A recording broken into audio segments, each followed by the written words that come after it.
of a migration with another partner visa application and relationship timeline case study.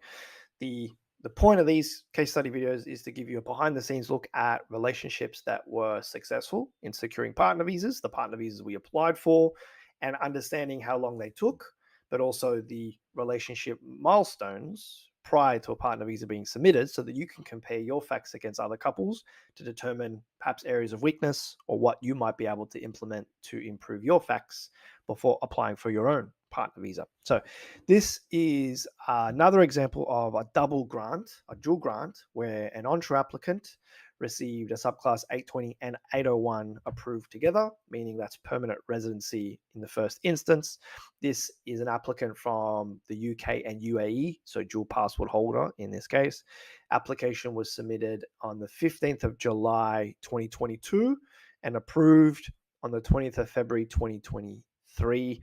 A request for information, or an RFI, as it is known in the industry, in November 2022. And often when we receive RFIs, it's typically if medicals haven't been organized yet or police clearances, maybe a missing police clearance or two, but ultimately approved in February 2023. That's a processing time of 7 months. Okay, 7 months processing time.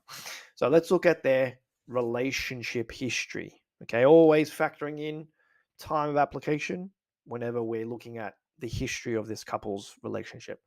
So, date of application, July 2022, as I said. This couple met in person in November 2006. Okay, so met in person a very long time ago, given the date of lodgement of their partner visa.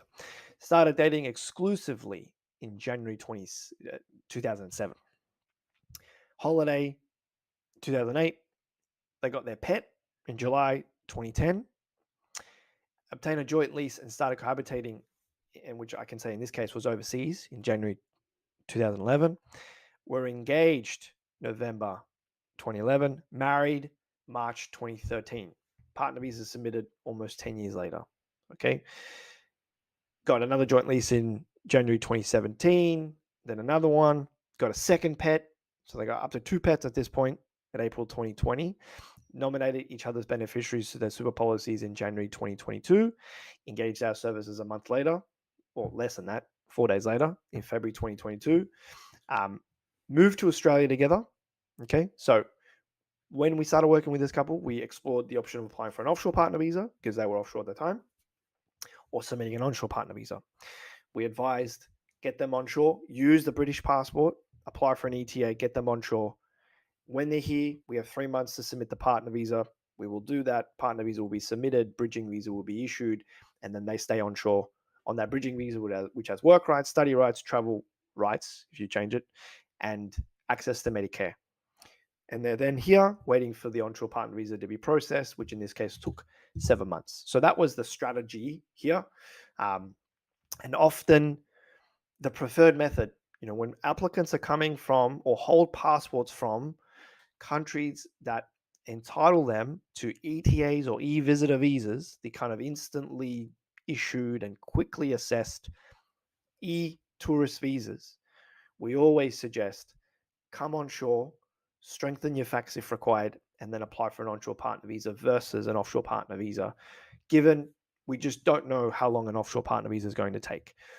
To keep this simple, the only situation where we would generally suggest an offshore partner visa is the most appropriate direct option is if a couple are living together overseas and they plan to be for a little while longer, and they have kind of full flexibility in terms of when they come.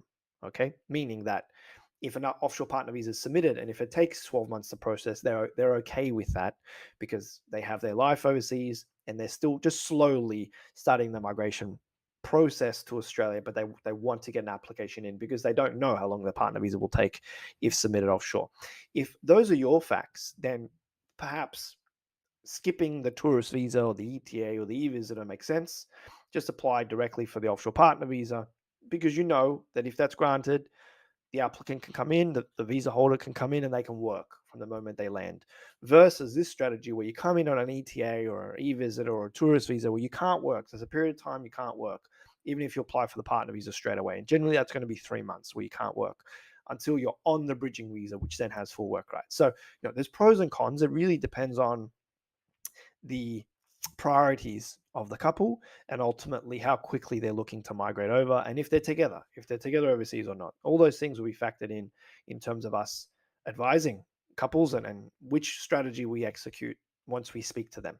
Okay, so very simple key date summary. Because of the length of this relationship, the couple have been genuinely married for over 9 years. That's a simple summary, and because of that fact alone, when we discussed the chances of a double grant with this couple, we would have said, look, in the spectrum of couples that we see and speak to that get the double grant, you guys are certainly towards the strongest end of that spectrum, just given the length of your relationship. And in simple terms, if you're not eligible for the double grant, which means married for 3 years at the time of application, or long-term relationship for 3 years at the time of application, these guys are well beyond the 3-year requirement. If they don't get the double grant, then who will? So that's generally what our opinion would be if you present similar facts.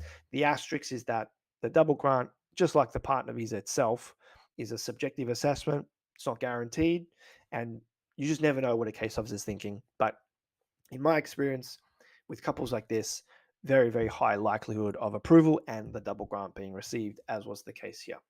So I hope this case study has helped. As always, if you're interested in working with our team to manage and secure your Australian partner visa, hopefully a double grant for you, you're welcome. And we invite you to book a roadmap call with our team, currently free.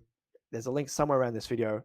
Book your call and let's have a chat and let's put a strategy in place for you. That's it from me, Martin from Self Migration, and all the very best. Thank you very much.